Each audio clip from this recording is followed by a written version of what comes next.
ಮಾತನಾಡಬೇಕಂತೇಳಿ ತಮ್ಮ ಪರವಾಗಿ ಅವರಲ್ಲಿ ವಿನಂತಿಯನ್ನು ಮಾಡ್ತೇನೆ.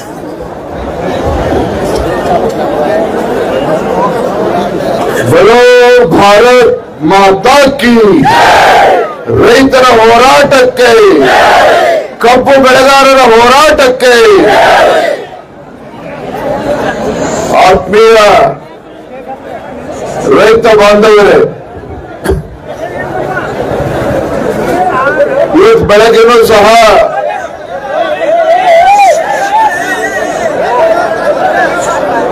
ಮಾಧ್ಯಮದ ಸ್ನೇಹಿತರು ಇವತ್ತು ಎಷ್ಟು ಒಳ್ಳೆ ಕೆಲಸ ಮಾಡಿದ್ದಾರೆ ಅಂತ ಹೇಳಿದ್ರೆ, ಇಡೀ ಬೆಳಗ್ಗೆಯಿಂದ ಈ ಹೋರಾಟವನ್ನ ಇಡೀ ರಾಜ್ಯದ ಜನತೆಗೆ ತೋರಿಸ್ತಕ್ಕಂಥ ಒಂದು ಪುಣ್ಯದ ಕೆಲಸ ಅವರು ಮಾಡಿದ್ದಾರೆ. ರಾಜ್ಯದ ಇಡೀ ರಾಜ್ಯಕ್ಕೆ ಎಲ್ಲ ಸುದ್ದಿ ವಾಹಿನಿಗಳು ಕೂಡ ನಮ್ಮ ಕಬ್ಬು ಬೆಳೆಗಾರರ ಹೋರಾಟ, ನಿಮ್ಮ ಸಮಸ್ಯೆ ಇದೆಲ್ಲದನ್ನು ಕೂಡ ರಾಜ್ಯ ಸರ್ಕಾರಕ್ಕೂ ಕೂಡ ಮುಟ್ಟಿಸುವಂತ ಕೆಲಸ ಮಾಡಿದ್ದಾರೆ. ರಾಜ್ಯದ ಜನತೆಗೂ ಕೂಡ ಮುಟ್ಟಿಸುವಂತ ಕೆಲಸ ಮಾಡಿದ್ದಾರೆ. ಅಷ್ಟೇ ಅಲ್ಲ, ಇಡೀ ರಾಜ್ಯದಲ್ಲಿ ರೈತರು ಬೀದಿಗಳಿಗಂತೂ ಹೋರಾಟ ಮಾಡ್ತಕ್ಕಂಥ ಪರಿಸ್ಥಿತಿಯನ್ನು ಕೂಡ ನಮ್ಮ ಪತ್ರಿಕಾ ಮಾಧ್ಯಮದ ಸ್ನೇಹಿತರು ಮಾಡಿದ್ದಾರೆ. ಅವರಿಗೆ ತಮ್ಮೆಲ್ಲರ ಪರವಾಗಿ ಅವರಿಗೆ ನಾನು ಅಭಿನಂದನೆಯನ್ನ ಕೂಡ ನಾನು ಸಲ್ಲಿಸ್ತಾ ಇದ್ದೇನೆ. ಆತ್ಮೀಯ ಬಂಧುಗಳೇ, ನಿಮ್ಮೆಲ್ಲರೂ ಕೂಡ ಒಂದು ನೋವಿತ್ತು. ಏನಪ್ಪ, ನಮ್ಮ ಹೋರಾಟಕ್ಕೆ ಎಲ್ಲರೂ ಕೂಡ ಬರ್ತಾರೆ, ಹಾಗೆ ಒಂದು ತಾಸು ಕೂಡಿ ಬಂದು ಭಾಷಣ ಮಾಡಿ ಮತ್ತೆ ವಾಪಸ್ ಹೋಗ್ತಾರೆ ಅಂತೇಳಿ ನಿಮ್ಮೆಲ್ಲರೂ ಕೂಡ ಬೇಸರ ಇತ್ತು. ನಾನು ಕೂಡ ಇವತ್ತು ಬೆಳಗ್ಗೆ ಬಂದಾಗ ಒಂದೆರಡು ತಾಸಿದ್ದು ಇಲ್ಲಿ ರೈತರ ಕಬ್ಬು ಬೆಳೆಗಾರರ ಸಮಸ್ಯೆನ ಅರ್ಥ ಮಾಡಿಕೊಂಡು ಒಂದೆರಡು ತಾಸಿದ್ದು ಇಲ್ಲಿ ಹೊರಡಬೇಕು ಅಂತ ನಾನು ಕೂಡ ಆಲೋಚನೆ ಮಾಡ್ಕೊಂಡು ಬಂದಿದ್ದೆ. ಸಂಜೆ ಕೊಲ್ಲಾಪುರದಿಂದ ಫ್ಲೈಟ್ ಬುಕ್ ಮಾಡಿಸಿದ್ದೆ. ನಮ್ಮ ರೈತ ನಾಯಕರಾಗಿರ್ತಕ್ಕಂಥ ಪೂಜಾರವರು ಕೂಡ ಮಾತನಾಡ್ತಾ, ವಿಜಯಣ್ಣ ಅವರು 4 ತಾಸಾರು ಇಲ್ಲಿರ್ಬೇಕು ಅಂತೇಳಿ ಅವರ ಅಪೇಕ್ಷೆನ ವ್ಯಕ್ತಪಡಿಸಿದ್ರು. ಆದ್ರೆ ಇಂಥ ಉರಿ ಬಿಸಿಲಿನಲ್ಲಿ ಊಟ ಯಾವುದನ್ನು ಕೂಡ ಲೆಕ್ಕಿಸದೆ ನಮ್ಮ ಕಬ್ಬು ಬೆಳೆಗಾರರು ಇಂಥ ಬಿಸಿಲಿನಲ್ಲಿ ಕೂತಿದ್ದಾರೆ ಅಂತ ಹೇಳಿದಾಗ ನನಗೆ ಇವತ್ತು ಉರ್ಲಾಪುರ ಇಲ್ಲಿ ಜಾಗ ಬಿಟ್ಟು ಹೋಗ್ಬೇಕು ಅಂತ ನನಗೂ ಕೂಡ ಮನಸ್ಸು ಬರಲಿಲ್ಲ. ಹಾಗಾಗಿ ನಾನು ಕೂಡ ತೀರ್ಮಾನ ಮಾಡಿದ್ದೇನೆ, ನೀವೆಲ್ಲರೂ ಕೂಡ ಸಾಥ್ ಕೊಡ್ತೀರಿ ಅಂತ ಹೇಳಿದ್ರೆ, ಇವತ್ತು ರಾತ್ರಿ ನೀವೆಲ್ಲರೂ ಕೂಡ ಇಲ್ಲೇ ಮಲ್ಕೊಳ್ತೀರಿ ಅಂತ ಹೇಳಿದ್ರೆ ನಾನು ನಿಮ್ ಜೊತೆ ರೈತರ ನೀವೆಲ್ಲರೂ ಇರ್ತೀರಿ. ಇವತ್ತು ಯಾರ್ಯಾರು ಇಲ್ಲೇ ಮಲ್ಕೊಳ್ತೀರಿ ದಯವಿಟ್ಟು ಕೈ ಎತ್ರಿ ನೀವು. बोलो भारत माता की। ಇವತ್ತು ಬೆಳಗ್ಗೆ ಹೋರಾಟಕ್ಕೆ ಬಂದು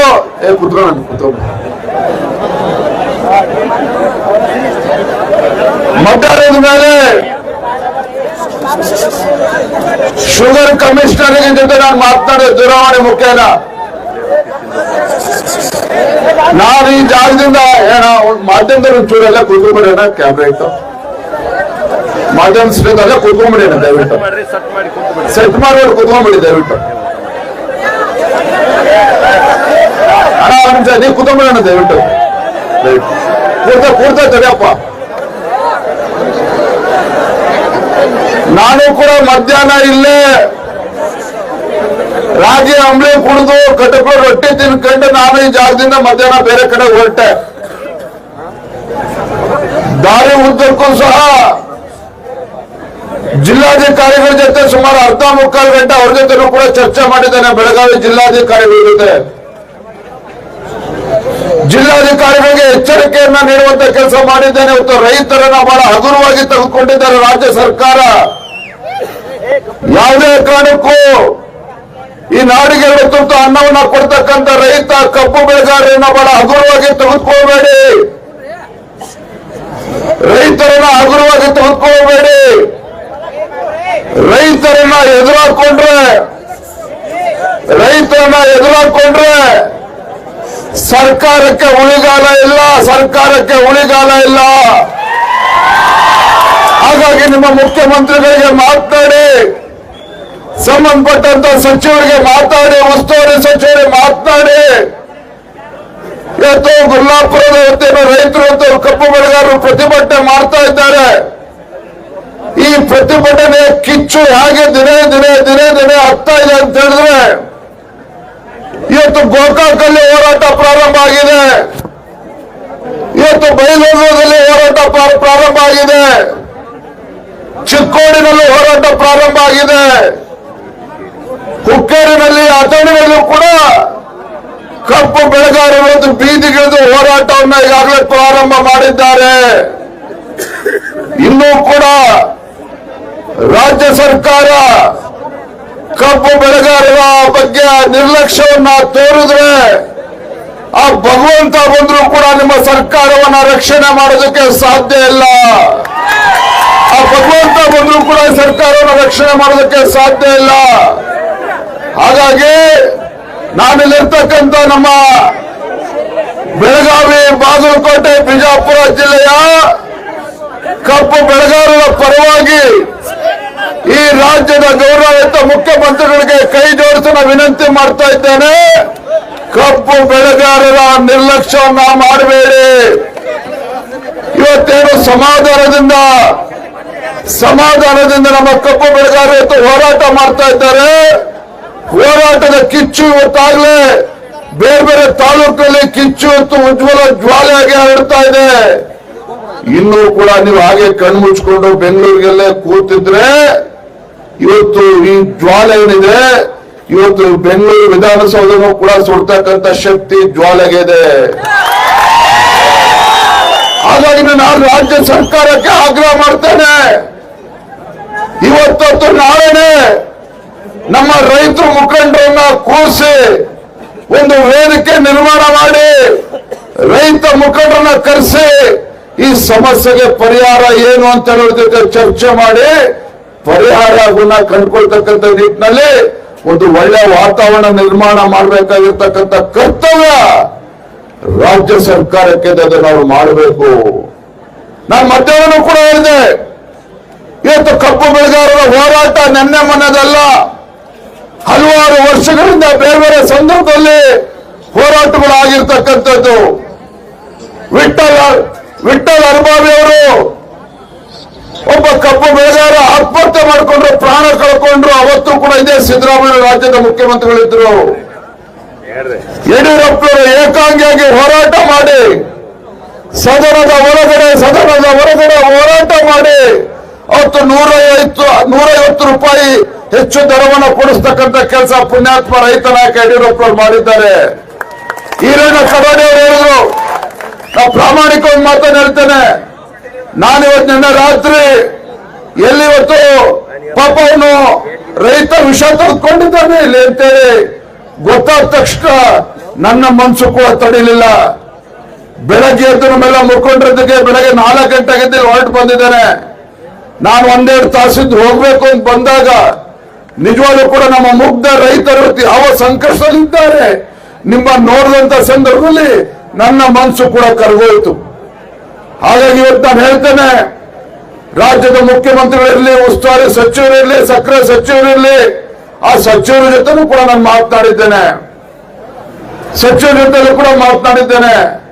ನಿಮ್ಮ ಸರ್ಕಾರದ ಕರ್ತವ್ಯ ಇದೆ, ನಾಳೆನೆ ಒಂದು ಒಳ್ಳೆ ವಾತಾವರಣದಲ್ಲಿ ರೈತ ಮುಖಂಡರನ್ನ ಕರೆಸಿ ಅಧಿಕಾರಿಗಳನ್ನು ಕೂರಿಸಿಕೊಂಡು ಇವತ್ತು ಎಲ್ಲರೂ ಚರ್ಚೆ ಮಾಡಿ ಸಮಸ್ಯೆಗೆ ಪರಿಹಾರ ಕಂಡುಕೊಳ್ಳಿ. ಇಲ್ಲ, ಖಂಡಿತ ಭಗವಂತನು ಕೂಡ ಒಳ್ಳೇದು ಮಾಡೋದಕ್ಕೆ ಸಾಧ್ಯ ಇಲ್ಲ. ಈ ನಾಡಿಗೆ 2 ತುತ್ತು ಅನ್ನವನ್ನ ಕೊಡ್ತಕ್ಕಂಥ ರೈತನಿಗೆ ಒಳ್ಳೇದು ಮಾಡೋದಕ್ಕೆ ಸಾಧ್ಯ ಆಗ್ಲಿಲ್ಲ ಅಂತ ಹೇಳಿದ್ರೆ ಈ ಸರ್ಕಾರ ಬದುಕಿದ್ದು ಕೂಡ ಸತ್ತಂತೆ. ನಾನು ಈ ವೇದಿಕೆ ಮೂಲಕ ರಾಜಕಾರಣ ಮಾಡೋದಕ್ಕೆ ಪ್ರಯತ್ನ ಮಾಡ್ತಾ ಇಲ್ಲ. ಆದ್ರೆ ರೈತರು ಅಂತೂ ಕಂಗಾಲಾಗಿದ್ದಾರೆ. ರೈತರು ಅಂತೂ ಕೇಳ್ತಾ ಇರ್ತಕ್ಕಂಥದ್ದು ಭಿಕ್ಷೆ ಅಲ್ಲ. ರೈತರು ಕೇಳ್ತಾ ಇರ್ತಕ್ಕಂಥದ್ದು, ಕಬ್ಬು ಬೆಳೆಗಾರರು ಕೇಳ್ತಕ್ಕಂಥದ್ದು ಭಿಕ್ಷೆ ಅಲ್ಲ. ನ್ಯಾಯಸಮ್ಮತವಾಗಿರ್ತಕ್ಕಂಥ ಬೇಡಿಕೆಯನ್ನ ಇವತ್ತು ಕಬ್ಬು ಬೆಳೆಗಾರರು ಅಂತೂ ಕೇಳ್ತಾ ಇರ್ತಕ್ಕಂಥದ್ದು. ಹಾಗಾಗಿ ಇವತ್ತು ರಾಜ್ಯದ ಮುಖ್ಯಮಂತ್ರಿಗಳಿಗೆ ಜವಾಬ್ದಾರಿ ಇದ್ದಿದ್ದೇ ಆದ್ರೆ, ಈ ರಾಜ್ಯ ಸರ್ಕಾರಕ್ಕೆ ಕಿಂಚಿತ್ತಾದ್ರೂ ಮನುಷ್ಯತ್ವ ಅನ್ನೋದಿದ್ದಾದ್ರೆ ತತ್ಕ್ಷಣ ಇವತ್ತು ನಾಳೆನೆ ಸಭೆ ಕರೆದು ರೈತ ಮುಖಂಡರನ್ನ ಸೇರಿಸಿ ರೈತರ ಸಂಕಷ್ಟಕ್ಕೆ ಪರಿಹಾರವನ್ನು ಸೂಚಿಸತಕ್ಕಂಥ ಕೆಲಸ ಮಾಡಿ, ಪರಿಹಾರವನ್ನು ಕೊಡ್ತಕ್ಕಂಥ ಕೆಲಸ ಮಾಡಿ. ಹಾಗಾಗಿ ನಾನು ಇವತ್ತೇನು ನಿಮ್ ಜೊತೆಲೆ ನಾನು ಕೂಡ ಅಹೋರಾತ್ರಿ ಧರಣಿ ಇವತ್ತೇನು ಕರೆ ಕೊಟ್ಟಿದ್ದೇನೆ, ನಾನು ಕೂಡ ನಿಮ್ ಜೊತೆಲೆ ಇರ್ತೇನೆ. ದಯವಿಟ್ಟು ಯಾರು ಕೂಡ ಹೋಗ್ಬಾರ್ದು. ಇಲ್ಲೇ ಪಾಪ ಊಟದ ವ್ಯವಸ್ಥೆ ನೀವೇ ಪಾಪ ಜೋಬರಿಂದ 10,000 ರೂಪಾಯಿ ಖರ್ಚು ಮಾಡ್ಕೊಂಡು ಇಲ್ಲೇ ಊಟದ ವ್ಯವಸ್ಥೆ ಮಾಡ್ಕೊಂಡು ರೊಟ್ಟಿ ಮುದ್ದೆ ಕಟ್ಕೊಂಡು ನೀವು ಸತ್ಯಾಗ್ರಹ ಹೋರಾಟವನ್ನು ಮಾಡ್ತಾ ಇದ್ದೀರಿ, ಸತ್ಯ ಹೋರಾಟವನ್ನ ಪ್ರತಿಭಟನೆ ಮಾಡ್ತಾ ಇದ್ದೀರಿ. ಖಂಡಿತ ನಿಮ್ಮ ಹೋರಾಟಕ್ಕೆ ಜಯ ಸಿಕ್ಕೇ ಸಿಗ್ತದೆ. ದಯವಿಟ್ಟು ಸಮಾಧಾನ ರೀತಿಯಲ್ಲಿ ನಮ್ಮ ಹೋರಾಟವನ್ನ ಮುಂದುವರಿಸೋಣ. ಇವತ್ತು ರಾತ್ರಿನೂ ಕೂಡ ಇಲ್ಲಿ ಎಲ್ಲರೂ ಕೂಡ ತಾವೆಲ್ಲರೂ ಕೂಡ ಇರಬೇಕು ಅನ್ನೋ ಮಾತನ್ನ ಈ ಸಂದರ್ಭದಲ್ಲಿ ಹೇಳ್ತಾ, ಈರಣ್ಣ ಕನ್ನಡ ಪಾಪ ತಂದೆಯವರು ಫೋನ್ ಮಾಡಿದ್ರು. ನಾನಿವತ್ತು ಬೆಳಗಾವಿಗೆ ಇವತ್ತು ಹೋರಾಟಕ್ಕೆ ಬರ್ತೀನಿ ಅಂತ ಕೂಡ ಅವ್ರಿಗೆ ಮಾಹಿತಿ ಇರಲಿಲ್ಲ. ಬೆಳಗ್ಗೆ ಬಂದ್ಮೇಲೆ ಹೇಳಿದೆ, ಈಗಲೂ ಕೂಡ ಮಾತಾಡ್ತಾ ಇರ್ಬೇಕಾದ್ರೆ ಇಲ್ಲ ಇಲ್ಲೇ ಉಳಿತಾ ಇದ್ದೀನಿ, ನಾನು ಹುಡ್ದಪ್ಪ ಯಾವ್ದನ್ನು ಕೂಡ ಆಚರಣೆ ಮಾಡ್ತಾ ಇಲ್ಲ. ಈಗಾಗಲೇ ರೈತರ ಜೊತೆ ನಾಳೆ ದಿನ ನಾನು ಹುಡ್ದಪ್ಪವನ್ನ ನಮ್ಮ ರೈತರ ಜೊತೆ ಕಬ್ಬು ಬೆಳೆಗಾರರ ಜೊತೆಲೆ ನಾನು ಕೂಡ ಹುಡ್ದಪ್ಪ ಆಚರಣೆ ಮಾಡ್ತೇನೆ ಅಂತ ಸಂಕಲ್ಪ ಮಾಡಿದ್ದೇನೆ. ಹಾಗಾಗಿ ಯಾರು ಕೂಡ ನಾವು ತಲೆ ಕೆಡಿಸ್ಕೋಬೇಡಿ, ಸಮಾಧಾನದಲ್ಲಿ ಈ ಹೋರಾಟದ ಕಿಚ್ಚು ಕೂಡ ಆರಬಾರದು. ಆ ನಿಟ್ಟಿನ ನಮ್ಮ ಹೋರಾಟನ ತಾವು ಮುಂದುವರಿಸಿ ನನಗೆ ವಿಶ್ವಾಸ ಇದೆ. ಇವತ್ತು ಅಥವಾ ನಾಳೆ ಒಳಗೆ ಇವತ್ತು ಸರ್ಕಾರದವರು ಒಂದು ವೇದಿಕೆಯನ್ನ ನಿರ್ಮಾಣ ಮಾಡ್ತಾರೆ, ನಮ್ಮೆಲ್ಲ ರೈತ ಮುಖಂಡರನ್ನ ಕರೆಸಿ ಗೌರವವಾಗಿ ಚರ್ಚೆಗೆ ಅವಕಾಶ ಮಾಡಿಕೊಡ್ತಾರೆ. ಅಲ್ಲಿವರೆಗೂ ನಾವು ಮುಂದುವರಿಸೋಣ ಹೋರಾಟವನ್ನ ನಾವು ಮಾತನ್ನ ಹೇಳ್ತಾ ತುಂಬಾ ಸಂತೋಷ ಆಗಿದೆ.